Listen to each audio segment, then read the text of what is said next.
Thjesht është një veprim bllokues. Kryeministri ka bërë ftesë haptas të drejtë për drejtë publike pa I lënë hapësirë imagjinatës për një bashkëpunim mes Lëvizjes së Vendosje edhe LDK-s.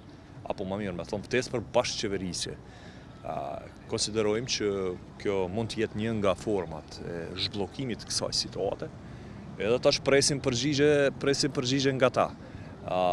Edhe një herë, është jetike që vendi sa më shpejt ta konstituoj kuvendin e të vazhdojmë me votim të qeverisë, sepse kjo situatë pas askujt nuk I shërben, edhe vetëm çka është në dëm të Kosovës e në dëm të qytetarëve. Ne urojmë që të reflektohet edhe nga gjithë deputetët e kuvendit të Kosovës, sidomos kur vije puna tek votimi I kryetarit të kuvendit, nën kryetarëve, prandaj besoni që jemi duke bë maksimumin që është në dorën tonë për të dalë nga kjo situatë.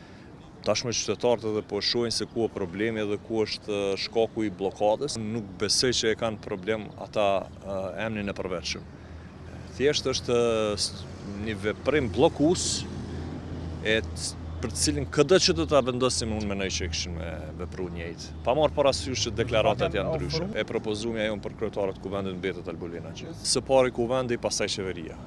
Ta zgjedhëm njëre kryesinë e kuvendit, kryetarin e kuvendit, nën kryetar, pastaj vime edhe te kjo temë. E atëherë shohim a janë apo s'janë numrat. Prapë them, kjo blokadë nuk e di se pse po bëhet edhe nuk po I shkon në favor të askujt. Timi I msheft është propozuar si rezultati, si një mundësi me thonë, që deputetëve, cilët janë nën presion partiakt, ja u krijojnë një komoditet për votim ashtu siç e deklaron kushtetuta, votim të pavarur, votim të pandikuar, por edhe kjo po I pengon. Kemi menduar që nuk ka më ardhur puna me u blloku kuvendi pa arsye kështu.